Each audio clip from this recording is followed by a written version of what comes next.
Bonjour, aujourd'hui nous allons découvrir le fonctionnement de la Brutebox, un écosystème open source de musique assistée par ordinateur qui permet de jouer de la musique avec une grande diversité de gestes musicaux, particulièrement orienté pour faciliter la participation musicale de personnes en situation de handicap.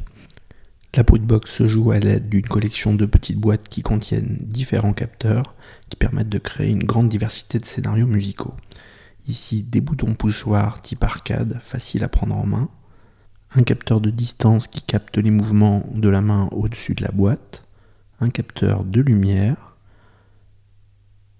un capteur de pression qui permet de contrôler des sons juste en effleurant le capteur, et un potentiomètre à tourner.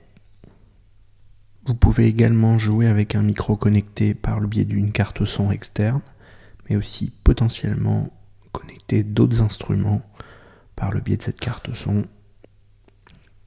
Le tout contrôlé par un ordinateur grâce à un logiciel que nous allons découvrir à la suite.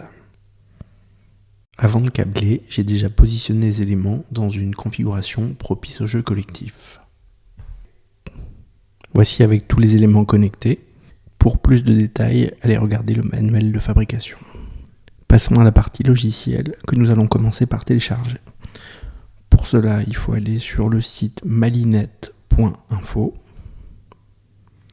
La Malinette est un kit de programmation développé par Résonance Numérique et Jérôme Abel, qui sont également co-concepteurs de la Brutebox. La Malinette est conçue sur Pure Data, un logiciel open source de programmation graphique dédié à la création musicale et multimédia. La base logicielle de Brutebox est une version alternative simplifiée de la Malinette, c'est pourquoi on le télécharge ainsi. Pour télécharger, descendez jusqu'à la partie téléchargement. Il faut télécharger la Malinette Soft. Choisissez votre système d'exploitation. Dans mon cas, il s'agit de Mac. Je télécharge.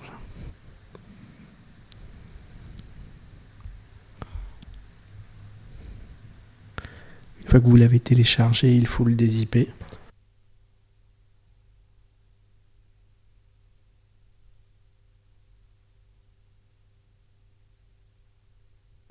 Quand vous en êtes là, il faut ouvrir le Start Brutebox dans un terminal ou une invite de commande. Ça peut s'appeler différemment selon que vous êtes sur Mac, Windows ou Linux. Vous trouverez des tutos sur ce sujet si besoin. À savoir qu'au départ, le fichier sera sûrement reconnu comme un fichier texte. Pour l'ouvrir, cliquez sur Autre. Dans mon cas, pour trouver le terminal, c'est un peu caché. Il faut cocher toutes les applications et aller dans Utilitaire.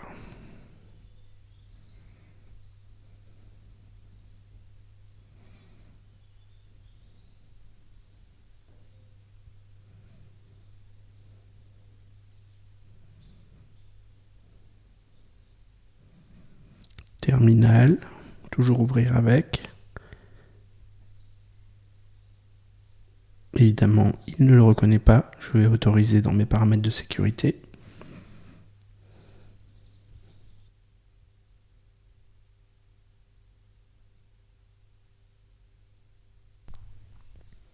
Ouvrir quand même. Mot de passe. Et c'est parti.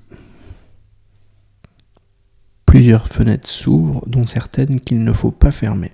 Mais faisons un peu de ménage quand même. Ça, c'est le terminal, il ne faut pas le fermer, ça éteindrait le logiciel. Mais vous pouvez le mettre en arrière-plan. Ça aussi. Ça aussi. Et ça aussi. Ça, c'est la console du logiciel. Il faut le garder. Vous pouvez aussi le mettre en arrière-plan. Les deux fenêtres qui nous intéressent sont celles-là. Il est impératif d'avoir déjà branché la carte son et la Brutebox avant d'ouvrir le logiciel. Si ce n'est pas le cas, branchez la carte son et le contrôleur et redémarrez le logiciel. Pour que le logiciel communique avec les interfaces branchées, je vais devoir régler quelques paramètres pour appairer la carte son et le contrôleur Brutebox.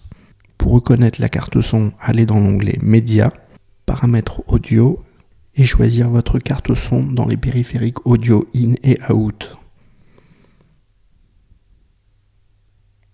OK.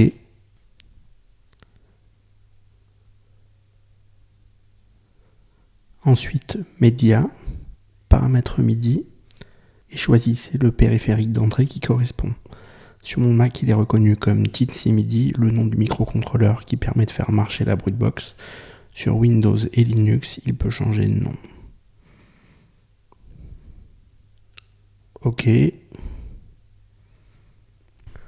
Pour savoir si tout marche bien, je vais cliquer avec la souris sur In1, qui correspond à l'entrée 1 de ma carte son, où j'ai branché mon micro. Si je parle dans mon micro, je vois le vumètre s'animer. Tout marche bien. Ensuite, je vais cliquer sur les numéros des 8 objets en haut à gauche afin d'activer tous mes capteurs.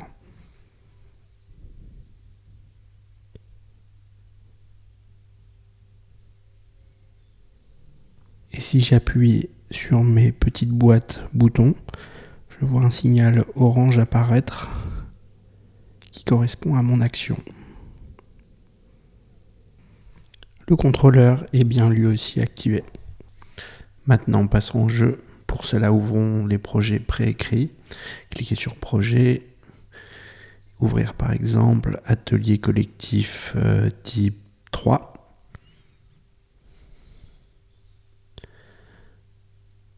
Dans cette configuration, on va déjà essayer de déchiffrer un peu le projet. Alors, le bouton 1 est connecté à un synthé basse. Si j'appuie,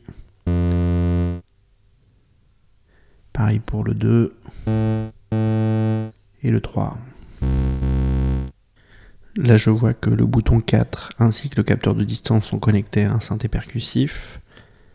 Je joue donc cet instrument de deux mains, ainsi.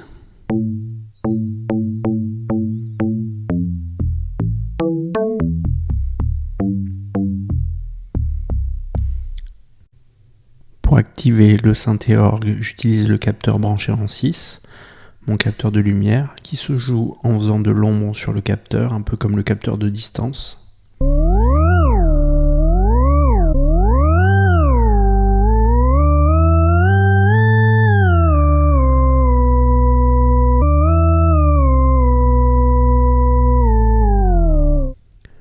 Ou en jouant dans la pénombre avec une petite lumière pour éclairer le capteur.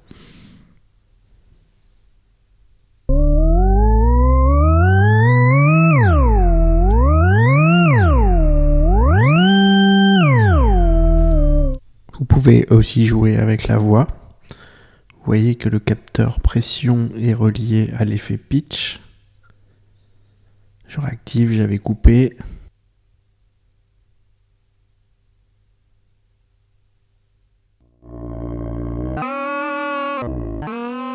Et le capteur de rotation est attribué au nombre de répétitions du delay.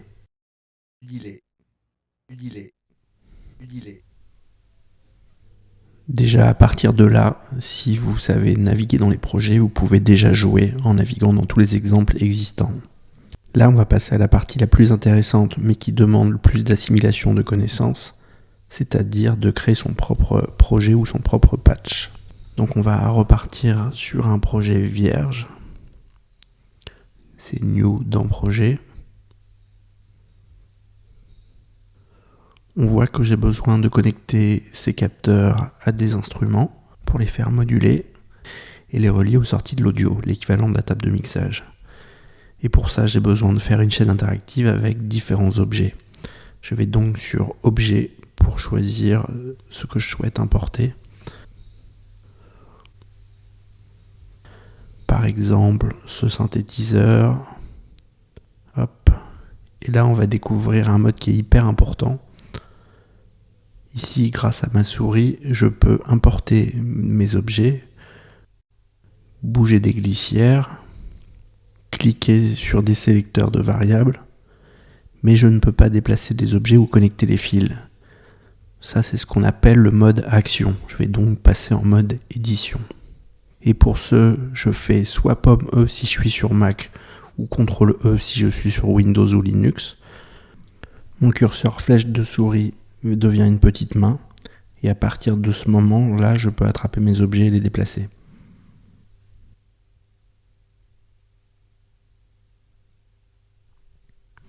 Je vais donc étirer un fil, toujours du haut vers le bas.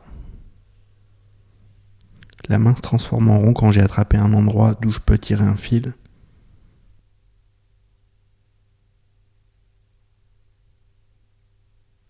C'est aussi l'occasion de voir les différents points d'amarrage de mes fils. Il y a des croix, des vagues et des parties bleues.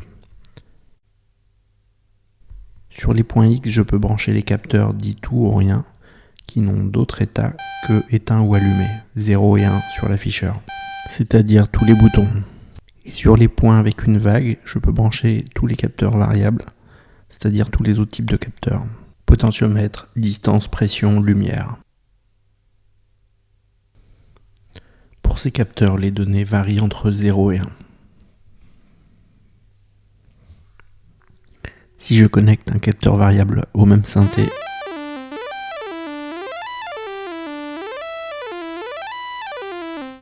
je vois que le comportement est différent. Je module la hauteur du synthé en plus de le déclencher. Et les parties bleues sont les parties audio qui me servent à emmener le son de l'instrument à la table de mixage. Il y a d'autres subtilités dans le mode édition, comme par exemple supprimer les fils. Je clique sur mon fil, il devient bleu, et je clique sur supprime. Je peux aussi aller changer d'objet tout en gardant mon câblage connecté. Je clique sur le nom de l'objet, il apparaît en surbrillance, et je peux ainsi réécrire le nom pour le transformer en un autre. Pour bien l'orthographier, le plus simple est d'aller voir dans la liste des objets.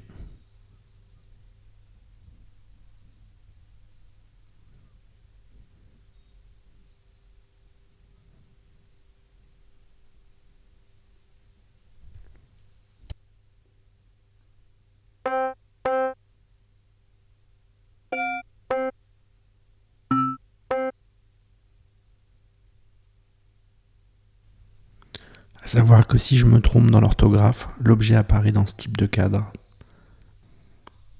Pour corriger, il suffit de retourner voir dans la liste pour trouver la bonne orthographe.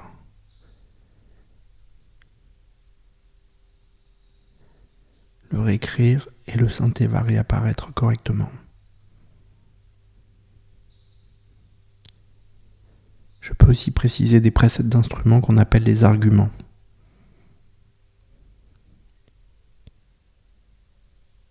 Par exemple, je peux échanger le son du piano par un autre son du synthé classique.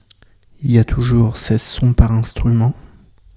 Il faut donc écrire à la suite du nom le nombre du synthé qui vous intéresse.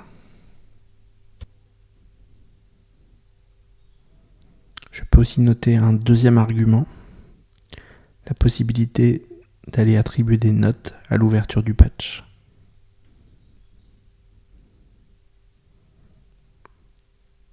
Par exemple, je peux fixer le synthé sur la note D6 à l'ouverture.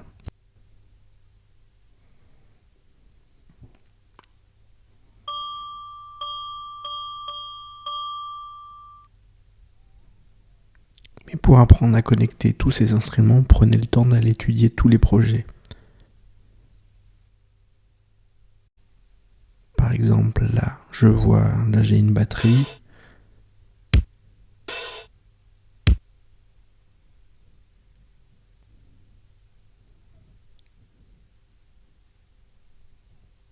Une basse 4 notes.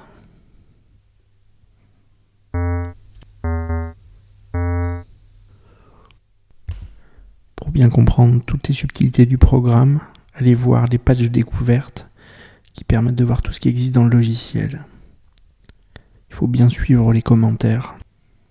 Par exemple celui-là, pour découvrir tous les types de synthé.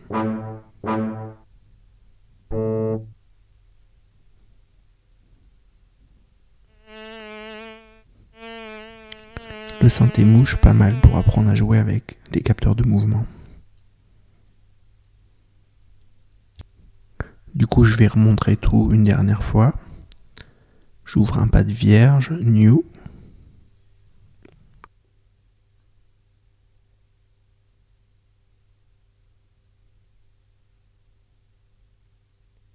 Par exemple, je veux connecter un synthé percussion.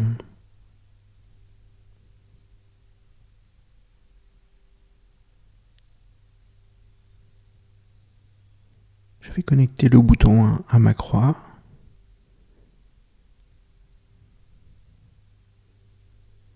Et je vais connecter mon capteur de pression pour modifier la hauteur.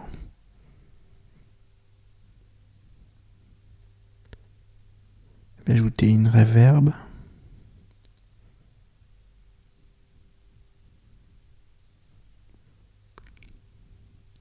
Du bleu au bleu, de l'audio à l'audio. Je vais donc attribuer mon potentiomètre à la reverb. Je vais ranger un peu.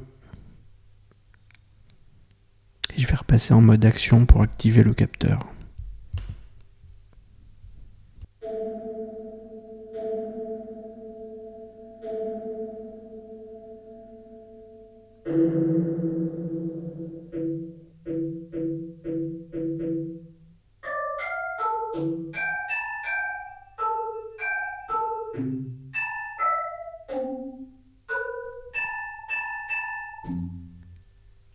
Et voilà, à vous de créer vos propres patchs. Et pour enregistrer vos projets, allez dans Fichier, Enregistrer sous, écrivez votre nom de projet, mon scénario par exemple.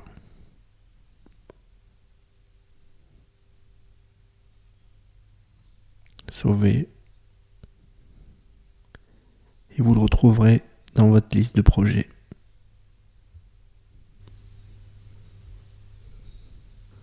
Une dernière chose que je vais vous montrer avant de clore ce tuto, c'est comment enregistrer vos créations.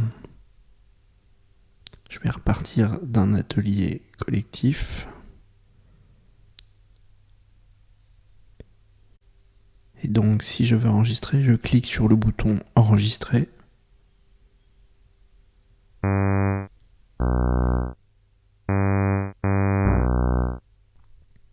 Et là je vais enregistrer le master de toutes les pistes.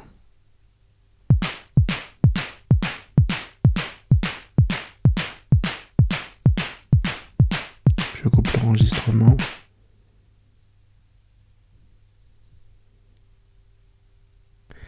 Et je retrouve mes fichiers dans mon dossier Malinette Soft. Malinette Soft Master. Malinette IDE. Dans Projet. Bruitbot Défaut. Data. Record. Et voici.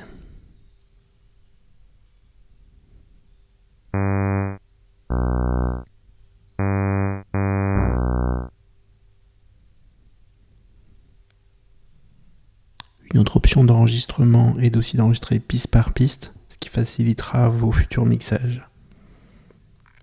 Sur les pistes voulues, j'active le rec. Je rappuie sur enregistrement.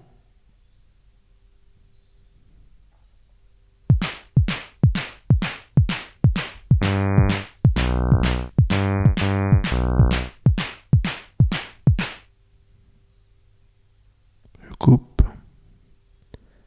Et je retrouve mes fichiers dans Malinette Soft Master.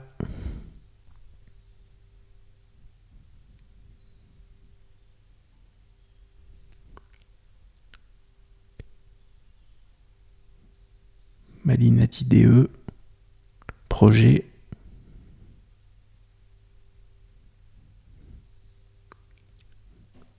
Bruitbox Défaut. Data. Record. Et voilà.